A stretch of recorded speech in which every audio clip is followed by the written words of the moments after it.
Tudo bom? Bom dia. Bom dia, tudo bem? Tudo bem? Deixa eu só enviar mais uns convites aqui. Vamos esperando as mamães entrar. Catarina tá dormindo. Ah, então tá bom.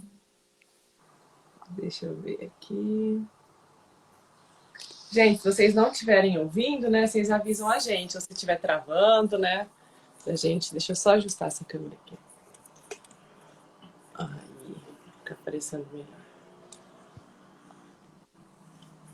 Obrigada, viu, Bianca, por ter aceitado o convite. Fiquei muito feliz. Acho que vai contribuir Imagina, bastante para as mamães aqui com o assunto que a gente vai conversar hoje. espero que sim. Bianca, vamos começar? Você vai se apresentando. Faz uma introdução de onde você é, o que você formou, a sua especialização, para as mamães te conhecerem um pouquinho. Tá bom. Eu sou fisioterapeuta, me formei em 2015 na Universidade Federal do Triângulo Mineiro, em Minas Gerais. Depois disso, eu fiz especialização em saúde da mulher na UFSCar, em São Carlos. Junto com a especialização, eu iniciei o mestrado, do mestrado fui para o doutorado também na área de saúde da mulher e sou especialista pelo Conselho Federal de Fisioterapia e Terapia Ocupacional na área de saúde da mulher. Então, toda a minha trajetória da graduação até hoje, eu venho fazendo trabalhos, né, voltado à área de saúde da mulher. Hoje eu sou fisioterapeuta contratada do Centro de Referência de Saúde da Mulher de Ribeirão Preto e também faço atendimento particulares em consultórios. Então, tenho toda essa abordagem da atuação no período gestacional, no período pós-parto e também relacionada à disfunção da musculatura do assoalho pélvico em geral. E uma delas é a incontinência urinária, que a gente vai conversar hoje. E foi o tema, né, do seu mestrado, esse da incontinência, né? Na verdade, foi do mestrado e do doutorado também. Então, do doutorado não diretamente a incontinência, mas também a parte da massagem perineal em gestantes, mas do mestrado sim, que eram para identificar os fatores de risco que poderiam levar à incontinência urinária no terceiro trimestre gestacional. E junto disso a gente acaba estudando toda a parte relacionada ao puerpério em si, né? O pós-parto relacionado à incontinência urinária, e esse é o tema que a gente vai trabalhar hoje. Então, mamães, aproveitem que vocês estão com uma especialista aqui nesse assunto. Se tiverem dúvida, algumas já perguntaram, né, na caixinha durante ontem, nós anotamos também para responder. E você faz também a parte de acompanhamento do trabalho de parto, né? Sim, Para quem tanto tá. tanto no preparo durante o período gestacional para o parto, também durante o parto e no pós-parto, relacionada à recuperação e reabilitação da função geral. Tá. Então vamos entrar no nosso assunto aqui, para as mamães já irem chegando. E quem explica para a gente, então, o que que é incontinência urinária, né? Qual que é a definição certinho para a gente saber? Tá. A incontinência urinária ela é considerada qualquer perda de urina involuntária. Então, a perda de urina ela não é considerada normal em nenhuma situação. Então, a perda urinária é isso, é a perda involuntária de urina. Existem vários tipos de definição e tipos, né, de incontinência urinária. Dentre elas, a incontinência urinária de esforço, que é considerada em situação de qualquer esforço, como tossir, espirrar, pegar peso, agachar, levantar, durante exercício físico. Hoje em dia tem algumas outras nomenclaturas que trazem a incontinência urinária própria do exercício físico, né? Mas de maneira geral nós temos a incontinência urinária por esforço, a incontinência urinária por urgência, que é aquela situação em que a gente tem uma forte vontade de fazer xixi, não dá tempo de segurar e acaba perdendo xixi antes de chegar no banheiro. Então, por uma urgência. Tem outros tipos de perda urinária, né, de incontinência urinária, mas as mais comuns são essas. E quando acontece a associação dessas duas perdas, é chamada de incontinência urinária mista. Então, a mulher ela pode ter tanto perda urinária por esforço, perda urinária por urgência, perda urinária as duas Isso tanto na associações. gestação quanto no pós-parto, ou quem já teve também, pessoa mais de idade, né, que já teve filhos faz tempo também, é a mesma classificação e a mesma para todo mundo. é a mesma classificação. E a incontinência urinária, ela pode acometer tanto mulheres quanto homens. Homens são mais raros, né, de acontecer, não tem uma prevalência tão alta quanto mulheres, mas pode acontecer tanto em homens quanto em mulheres. E nas mulheres, a gente tem uma faixa etária, né, que é mais propícia a ter incontinência urinária, mas ela pode acometer qualquer faixa etária. Então, desde mulheres jovens, mulheres que nunca tiveram filhos, mulheres na gestação, no pós-parto e no ciclo, né, do envelhecimento. Então, todas as fases ela pode acontecer e a gente tem avaliação e tratamento para todas essas Eu fases. acho que é um assunto meio polêmico, assim, meio constrangedor, né? Você não escuta a mulher falando em rodinha, ah, eu tô tendo perda de xixi, igual você escuta de falando, ah, eu tenho dor lombar, ou ah, eu tenho algum outro tipo de problema. Eu acho que as mulheres têm vergonha, né, de falar que tem, de procurar ajuda, né? Não sei como que Sim. você vê, assim, na sua prática, mas eu quase não ouvia quando eu tava atendendo alguém falar que tava perdendo xixi. É constrangedor, né, pra mulher. Muito. E muitas mulheres não procuram tratamento logo porque acham que vão melhorar ou por própria vergonha mesmo. Então isso vai agravando cada vez mais, esse problema ele vai ficando um pouco maior, né, e vai gerando uma bola de neve que a gente fala. E nesse período, quanto mais precoce ela buscar o tratamento e a solução para aquele caso, mais rápido ela consegue ter uma recuperação. Tem mulheres, por exemplo, no atendimento clínico, que vai buscar atendimento depois de 10 anos, 15 anos.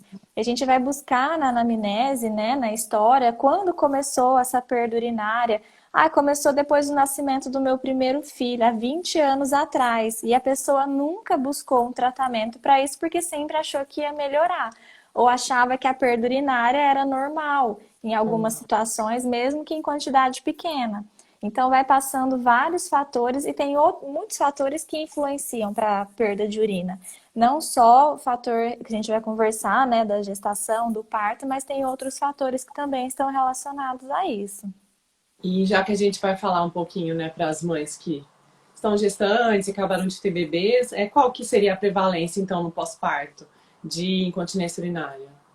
Varia muito, mas o que a gente encontra na literatura é que varia de 3 a 40% de incontinência urinária no pós-parto. Então, se a gente for parar para pensar, é uma prevalência alta, né?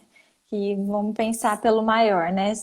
Tem literatura que traz até um pouco mais que isso, mas uma média de 3 a 40% das mulheres podem ter incontinência urinária pós-parto.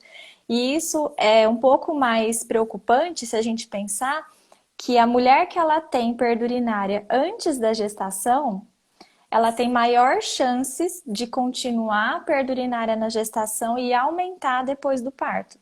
E as mulheres que têm perda urinária que começam na gestação, elas têm maiores chances de ter incontinência urinária durante toda a gestação e depois do parto também.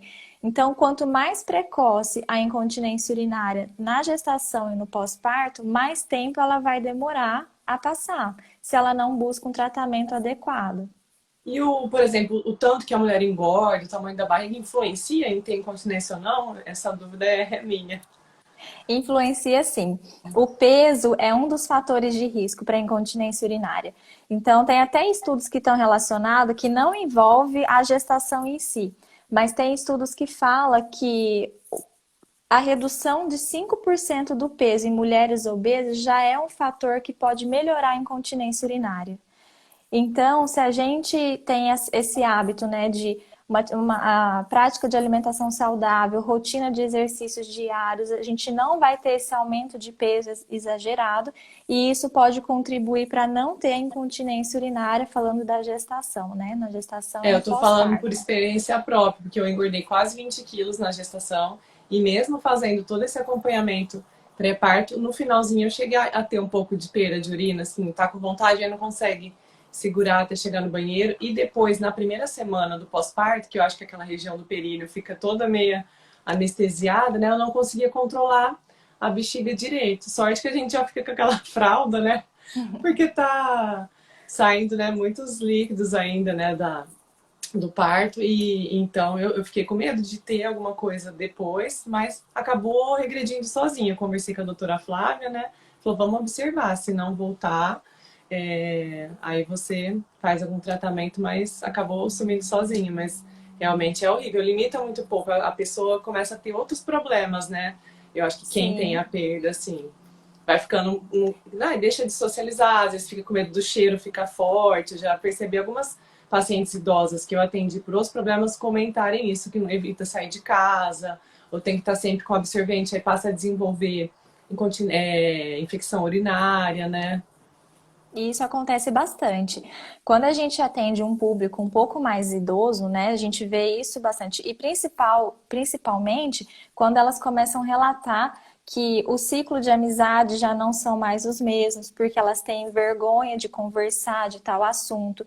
Tem mulheres que às vezes têm uma religião e elas deixam de seguir aquela religião indo até a igreja, por exemplo, porque elas têm medo de ter perda urinária. Ou já ouvi também situações de casos que quem estava conduzindo a celebração em si ficava incomodado daquela pessoa sair toda hora para ir no banheiro, porque tirava a atenção das outras pessoas. Então, isso vai gerando um isolamento da pessoa e ela deixa de ter essa vida social que ela tinha antes, até mesmo para fazer situações de lazer. Sair num shopping, caminhar, fazer uma viagem. Tem muitas pessoas que deixam de viajar para casa de parentes por medo desses parentes o que eles vão achar, o que eles vão ficar incomodados, porque ela fica levantando de madrugada para ir no banheiro, porque todo lugar que vai ela tem que ficar indo no banheiro.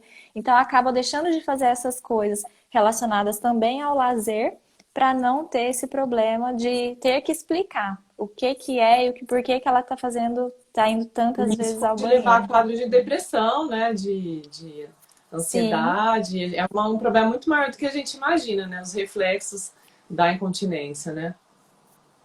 sim, com certeza. E o que a gente tem, então, de tratamento? Já que a gente está falando um pouquinho do problema, qual que seria a solução? Tá, eu vou falar um pouquinho sobre a avaliação, né? Porque às vezes muitas mulheres não buscam tratamento porque não sabem como é feita a avaliação e não sabem o que é avaliado nesse momento. Então, como eu falei, nós temos vários tipos de incontinência urinária. A incontinência urinária de esforço, né, por esforço, é a mais comum. Então, nessa situação, existem algumas condições que nós conseguimos avaliar. Ela é causada por fraqueza da musculatura do assoalho pélvico, ou porque a mulher ela não utiliza essa musculatura no momento correto. Para quem não sabe, a musculatura do assoalho pélvico é toda aquela musculatura que fica na região de baixo, né, envolvendo tanto a região vaginal.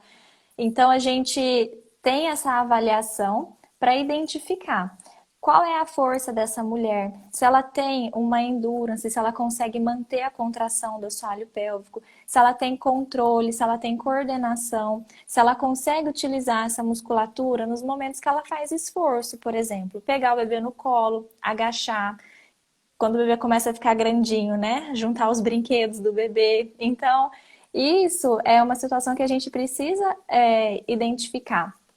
Tem muitas mulheres que têm perda urinária quando agacha, quando levanta, quando sobe e desce escada, ou vão para a academia depois do parto, né? Que está liberado, vai voltar ao peso normal, que era antes da gestação. Muitas gostam do jump, e o jump é um dos principais exercícios que causa a perda urinária. Então, para a gente saber quais são os fatores e quais são os locais que ela tem essa perda urinária, a gente precisa fazer essa avaliação. E nessa avaliação, identificar principalmente o fator que está causando essa perda urinária. Muitas mulheres não conseguem contrair a musculatura do assoalho pélvico. E os músculos do assoalho pélvico são músculos igual qualquer outra parte do corpo.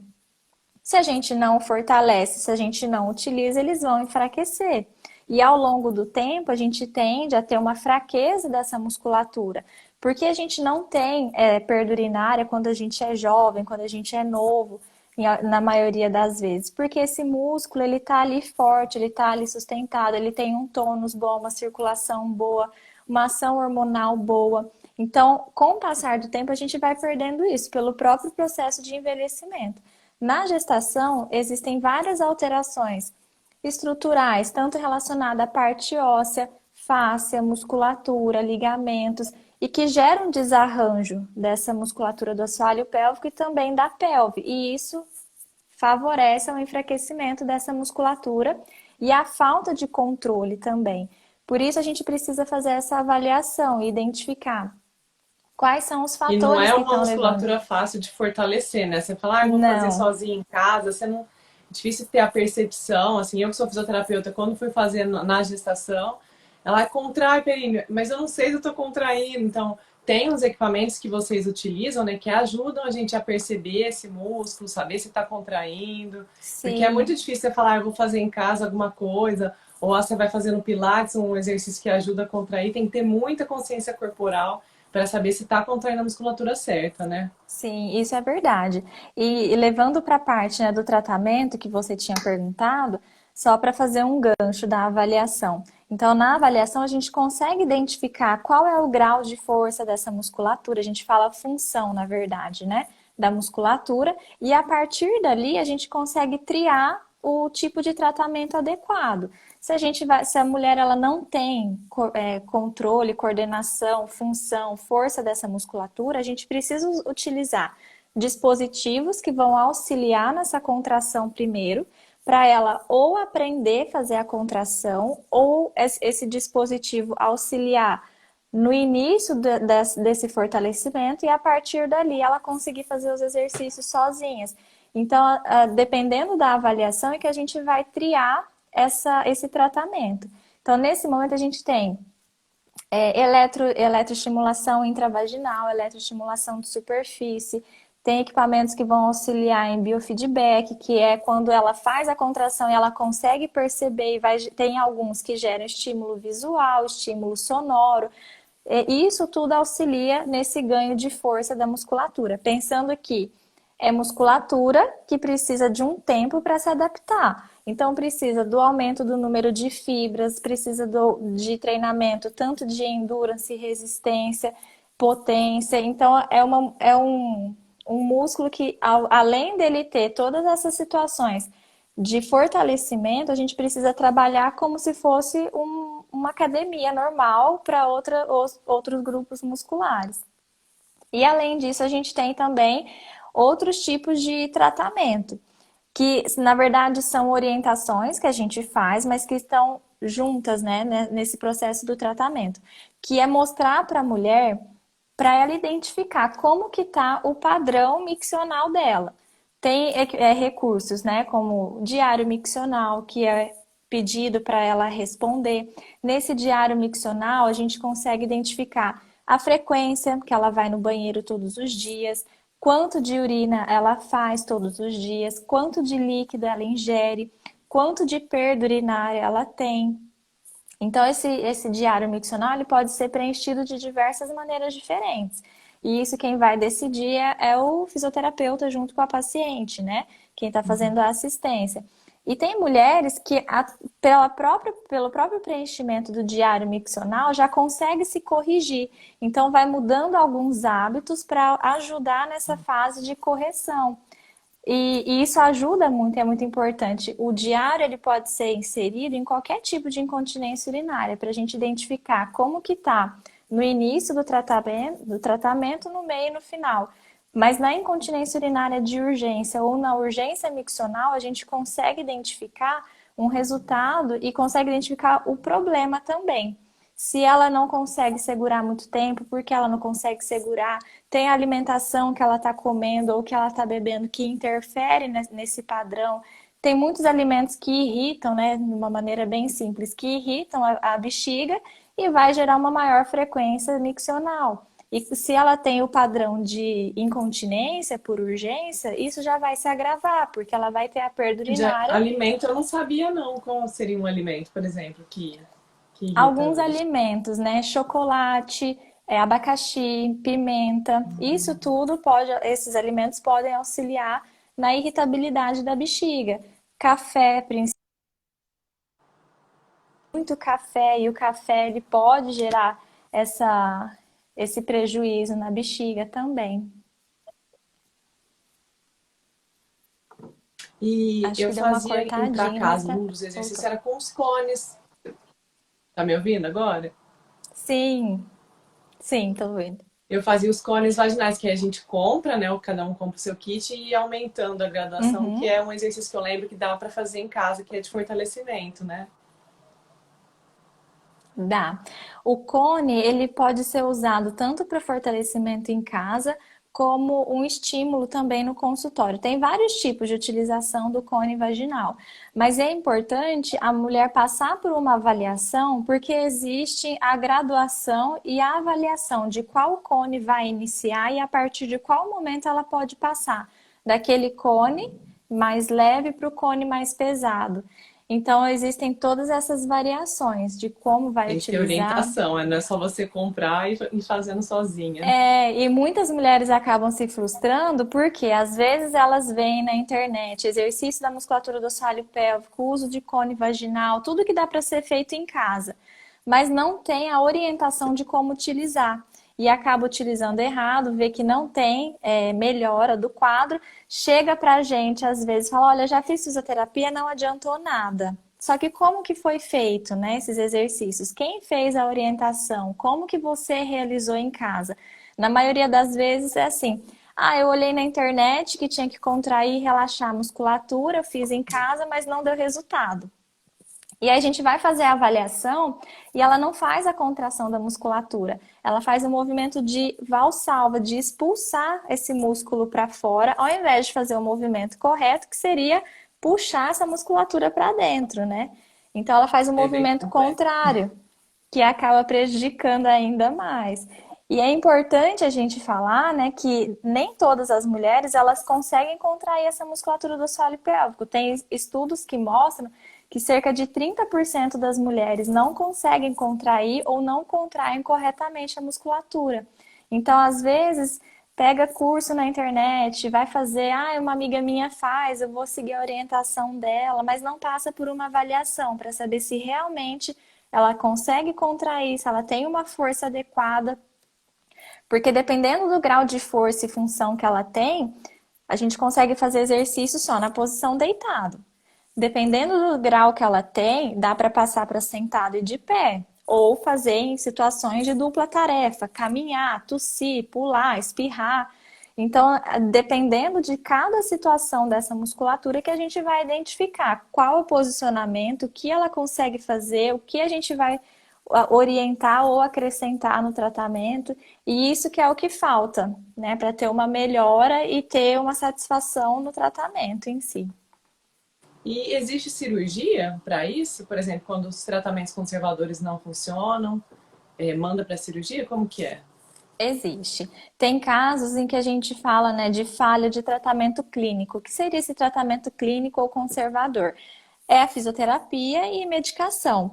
Mas como nós temos, né, tipos de incontinências urinárias diferentes, tem cirurgias que vão auxiliar em situações diferentes. Então, tem vários tipos de cirurgias que podem ser utilizadas para incontinência urinária de esforço, por exemplo. Se essa mulher ela tem um prolapso, o que que é o prolapso, né? Muita mulher fala, estou com a bexiga caída, conheço uma pessoa que tem bexiga caída. A descida desse órgão é chamado prolapso, de uma maneira bem resumida, né? E pode ter prolapso, tanto que a gente fala de parede posterior, parede anterior, prolapso do útero, quando a parede anterior está relacionada com a bexiga, parede posterior relacionada ao reto, né? Então, o prolapso ele pode causar incontinência urinária. Então, dependendo desses fatores, a cirurgia vai ser para essas correções. Tem mulheres que têm uma rotura perineal, que pode estar relacionada a situações de pós-parto, né? E que pode também predispor uma fraqueza da musculatura e isso gerar incontinência urinária. E tem cirurgias relacionadas a essa situação também. Então, como se a gente fosse elencar, né, a linha de tratamento. Primeiro, tratamento conservador, o clínico, né, tratamento medicamentoso e fisioterapia. Teve falha desses tratamentos, o médico ele vai identificar a necessidade da cirurgia e existem exames que são realizados para identificar a necessidade ou não. Um dos exames é o estudo urodinâmico, que é realizado para identificar vários fatores relacionados à musculatura do assoalho pélvico, a musculatura abdominal, a musculatura da bexiga em si, fluxo urinário. Então, nesse exame, ele consegue identificar qual é o tipo de incontinência urinária, se é incontinência urinária de urgência, mista, de esforço, qual o predomínio maior dessas incontinências urinárias e traçar o tratamento adequado, se for o tratamento cirúrgico. E o tipo de parto que a mulher teve influencia? Se ela teve parto normal, o parto foi cesárea, se ela tem uma predisposição maior em cada um desses tipos? Olha, o tipo de parto é um tema muito polêmico para a gente falar da incontinência urinária. Teve um estudo recente que ele mostrou que, se fosse comparar, né, disfunção do assoalho pélvico entre parto vaginal e cesárea, não teve diferença, foram semelhantes as disfunções depois do parto. Mas se a gente comparar partos vaginais instrumentais com fórceps, vácuo ou episiotomia, quem teve esses tipos de partos tiveram mais chances de ter incontinência urinária comparado com quem teve cesárea. Então, o tipo de parto ele vai influenciar principalmente se foi um parto instrumental, se foi um parto que teve necessidade de usar um fórceps, vácuo, se teve episiotomia. A episiotomia por si só, tanto por situações de recuperação de sutura, maior chance de ter fibrose, dor, ela pode causar incontinência urinária também, né? Então, isso tudo está relacionado. Mas o ponto E principal. a laceração que tem normal, natural, também tem chance maior ou mais a episiotomia mesmo? Então, vai depender muito do grau de laceração. Porque a episiotomia por si só, ela já é considerada uma laceração de segundo grau. Porque ela pega tanto a região de pele, mucosa e musculatura da região vaginal. Agora, se for uma laceração espontânea de grau 1, por exemplo, que pega pele e mucosa, às vezes sangra, às vezes nem é sangrante, já é uma laceração um pouco mais leve. Então, tudo vai depender da área, da recuperação e do grau de laceração que teve. Mas o que a gente tem encontrado, né? Quanto maior os números de comprometimentos da região vaginal, maior as chances de ter a incontinência, até por fatores de fortalecimento. A gente tem uma ruptura muscular de fibras musculares, né? Então pode ficar um pouco mais prejudicado, mas tem a recuperação que pode acontecer depois desse momento. E o que eu estava E o tratamento? comentando Pode falar, pode falar. é que muita gente acha que o parto vai causar incontinência urinária, o parto vai Parto causar o normal, né? Você tá prolapso. com muita Isso. força. Eu Mas já. se a gente for parar para pensar, o parto ele é um dia só, independente se for parto normal, né, parto vaginal ou cesárea. E a gestação são 9 meses de alteração hormonal, alteração dessa musculatura, da estrutura, todas essas situações. Então, o principal fator para a perda urinária não é o parto, é a gestação. E dentre elas, a primeira gestação. Então, o que a gente preconiza, né, o que a gente sempre fala, é começar o preparo dessa musculatura antes da gestação. Se a pessoa já tem a intenção de engravidar, já começar a preparar essa musculatura, preparar toda essa região perineal para evitar, né, trabalhar como uma prevenção, tanto no período da gestação e do pós-parto. E para quem está grávida, com quantas semanas pode começar a fisioterapia? A gente orienta o início a partir de 12 semanas já pode começar. Se ela se ela já faz esse exercício, né, anterior à gestação, ela pode continuar.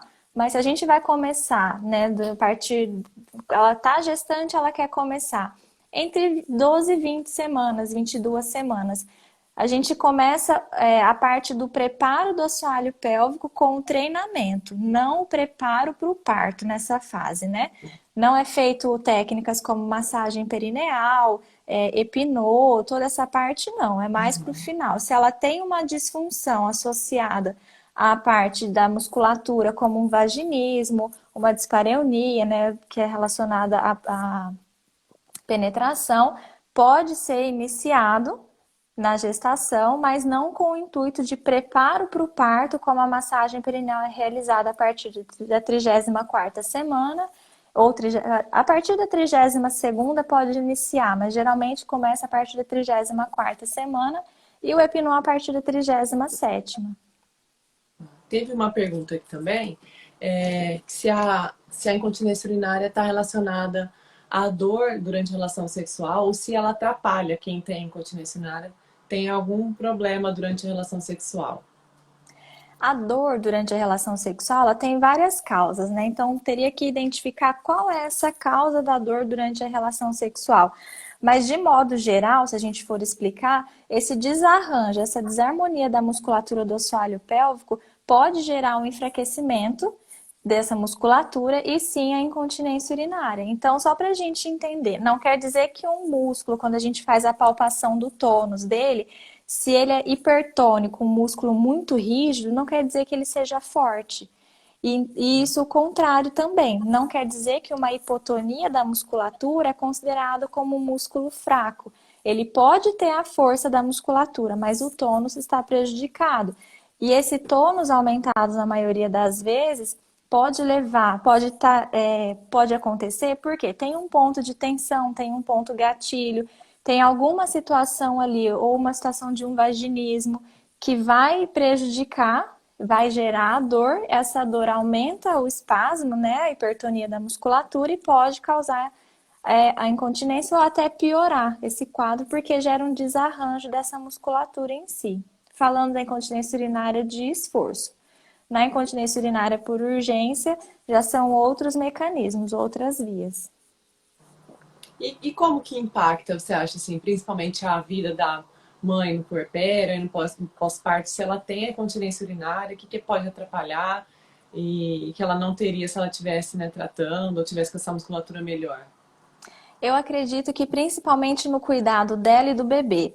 Porque se ela tem perda urinária, vamos supor que toda vez que ela pega o bebê ou ela faz um posicionamento, ela faz um movimento, ela tem perda urinária. Ela vai começar a evitar de fazer esses posicionamentos. Ou se o bebê fica muito tempo no chão, né? Tem mães que colocam aqueles tatames e vários brinquedos no chão. Se o ato dela agachar e levantar para sentar no chão causa perda urinária, ela já vai começar a não fazer isso. Então ela vai começar, por exemplo, ficar numa altura um pouco maior, geralmente sentada no sofá, brincando de uma outra forma, né? Não vai ter tanta Ou essa ela vai pegar interação o que bebê tinha sem antes. agachar, tipo, vai forçar só o braço, assim, aí começa a ter dor nas costas, Aí dor no entra você, braço. Então, isso que eu tô pensando é que agora, se dor ela nas evita costas. agachar, né, evita o movimento de flexionar o joelho para não fazer força, ela começa a pegar só com o punho aqui, só com o braço, e aí vai Sim. gerar outra dor em outras regiões, né? E isso a longo prazo vai causando tanto um desarranjo da musculatura, uma desarmonia, tanto de assoalho pélvico e do corpo todo. E aí começa aquele ciclo de dor que chega uma hora que começa a influenciar na qualidade de vida como um todo.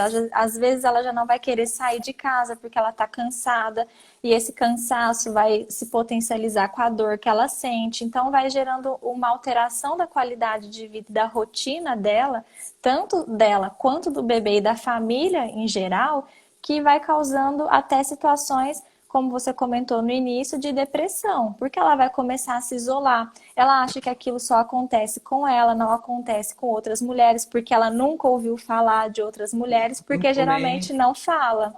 Mas se for parar para pensar, boa parte passa por isso. Só que elas não comentam, não buscam ajuda e vai gerando esse ciclo que a gente vê hoje de várias mulheres buscar tratamento com 5, 10 anos, que já tem esse comprometimento. E quanto mais tempo demorar, mais difícil fica o tratamento. Então, se alguém tiver, né, meninas, algum sintoma aí, não vai passar sozinha, não vai regredir, já procurem ajuda especializada.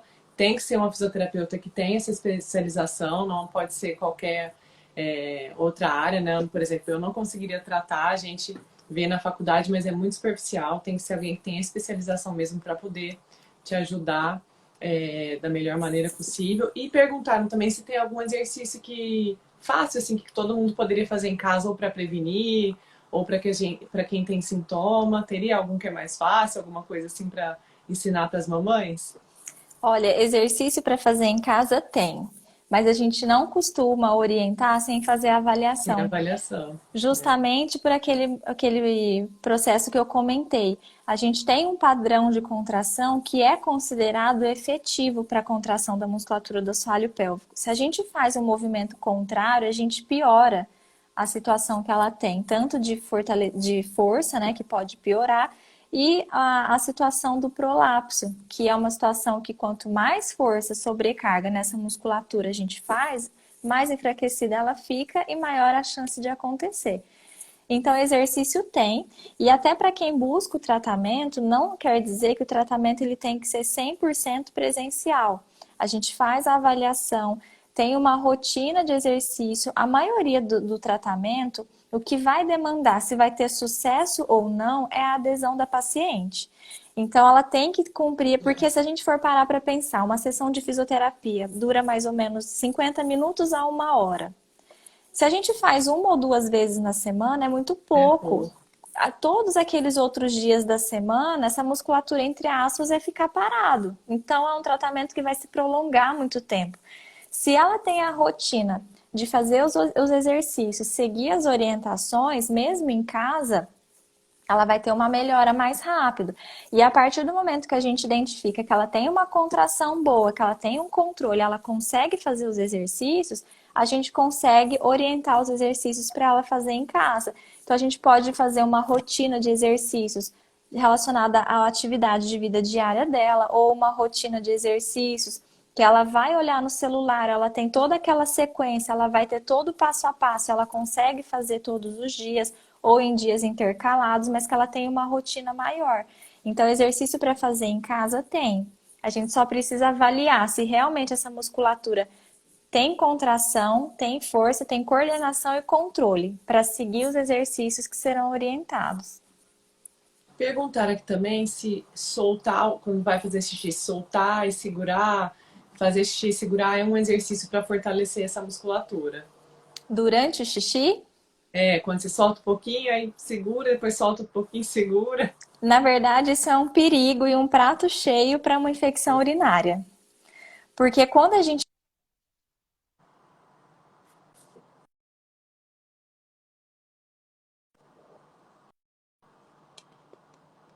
Alô, tá me ouvindo? ouvirem, porque que Voltou. travou. Ah, tá. Então, Ah, quando a gente voltou. faz esse exercício durante a micção, isso é mais prejudicial do que benéfico. A Olha gente só. não orienta a contração durante o xixi.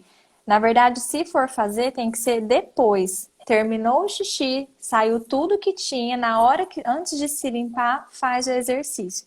Se a gente faz durante, aumenta a chance de infecção urinária e a chance de aumentar o resíduo miccional que fica depois, então a quantidade de xixi que fica dentro da bexiga. Na verdade, quando a gente tem uma situação, por exemplo, de vontade de ir no banheiro, o que que a gente faz? Normalmente, ou o que que a gente orienta? A contração da musculatura do assoalho pélvico. A contração da musculatura vai inibir a vontade e a gente consegue esperar até chegar à próxima vontade ou até a gente chegar perto do banheiro. Se a gente está na privada fazendo xixi e começa a fazer a contração, vai gerar um desarranjo na bexiga, ela vai entender que não é para fazer xixi, ela vai começar a parar. E vai ter maior acúmulo de urina dentro da bexiga, ela não vai ter vontade de continuar o xixi às vezes. E aí pode aumentar a chance de infecção urinária. Então a gente não orienta o exercício durante a micção. Se for fazer, é depois, mas antes não, nem durante. Olha só, né? Bom esclarecer as dúvidas. A gente procura, às vezes, ouve na internet coisa errada, alguém dá alguma Sim. dica, né? Acaba fazendo coisa que é mais prejudicial. Eu acho que a Na gente respondeu, né, verdade, todas as dúvidas. acho que sim. É, só um esclarecimento sobre isso. Na verdade, muitas pessoas falam para contrair a musculatura durante o xixi, porque é um momento que o estímulo que vai ser gerado ali naquela região vai gerar um reflexo de contração. E é mais fácil da mulher perceber qual é Perceber, o é, músculo que ela exatamente. deveria fazer a contração. Mas isso não deveria ser utilizado como rotina de tratamento, e sim como uma percepção do que ela deveria fazer fora daquele período que ela não está fazendo o xixi. Mas muita gente orienta errado. E aí a mulher vai fazer o xixi, fica aquele xixi que começa e para, começa e para, começa e para. E aí a Aí não gente esvazia começa, tudo. não esvazia. E aí a gente costuma ter outras situações que vão gerando. é, ou uma hiperatividade da musculatura da bexiga, ou uma hipocontratilidade, uma alteração da complacência da bexiga, que é a capacidade dela de estender e voltar, situações de resíduo miccional. Então, isso tudo ele vai mais prejudicar do que melhorar a percepção corporal dela. Por isso que a gente não orienta. Eu acho que foram todas, né, Bianca? Você tá lembrando de mais alguma pergunta? Acho que não, né?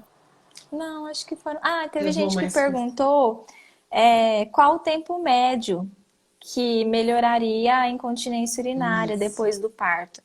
Não tem um tempo médio para a gente falar. Tantos meses ou tantas semanas depois do parto, isso vai regredir. Tem mulheres que nem têm essa regressão da incontinência urinária, tem mulheres que continuam. Então, o importante é sempre a gente identificar. Se a gente está acompanhando uma gestante ou acompanhando uma puérpera que chegou com essa queixa, a gente sabe que ali nos primeiros dias depois do parto, né, tem toda uma situação, igual você comentou, No que meu caso. acaba tendo nesses primeiros momentos e depois melhora. Por que que melhora? Porque a musculatura ela vai voltando ao que era antes da gestação, os órgãos vão voltando, que era antes da gestação, tem uma regressão do tamanho e peso do útero também. Então, toda essa situação que passou por estresse no momento do parto, na gestação, eles tendem a regredir. Mas se é uma mulher que já tinha uma força prejudicada, se ela já tinha hábitos que não são considerados normais ou que não são considerados saudáveis, isso pode começar depois do parto e se estender. O que é considerado fator de risco para a incontinência urinária hoje? Obesidade, tabagismo, idade avançada. Se for pensar em gestação, idade avançada da mãe, IMC muito alto durante a gestação. Então, tudo isso vai ter uma sobrecarga depois. O corpo ele sente. Então, é importante a gente prestar atenção em todas essas situações e principalmente hábito alimentar, que a gente acha que não, mas também tem uma influência muito grande na incontinência urinária. Olha só, foi bastante, né, esclarecedora essa live. Se alguém tiver Sim, mais alguma pergunta depois de lembrar, né, deixa aqui embaixo do vídeo anotado, que aí a Bianca responde também. E eu queria agradecer, acho que foi muito proveitoso, até para mim, aprendi bastante aqui ah, que hoje, coisas que eu bom. ainda não sabia. E obrigado pela oportunidade de falar um pouquinho aí para as mamães que não me acompanham. Elas, eu tenho certeza que elas tiveram bastante proveito dessa live. E quem quiser, gente, a Bianca atende, né, em Ribeirão Preto. Tem o Sim, Instagram dela aqui, se tiverem precisando de tratamento tanto para incontinência ou para acompanhamento durante a gestação. E ela está à disposição, né, Bianca, para com ajudar vocês certeza. também. Sim. Obrigada, mamães. Quer falar mais alguma coisa, Bianca? Não, quero só agradecer pelo convite e qualquer dúvida, como você comentou, pode deixar nos comentários que a gente responde ou no comentário ou responde no privado também, quem tiver dúvida. Tá bom, gente. Obrigada. Até mais para vocês. Tchau, tchau. Tchau. Tchau.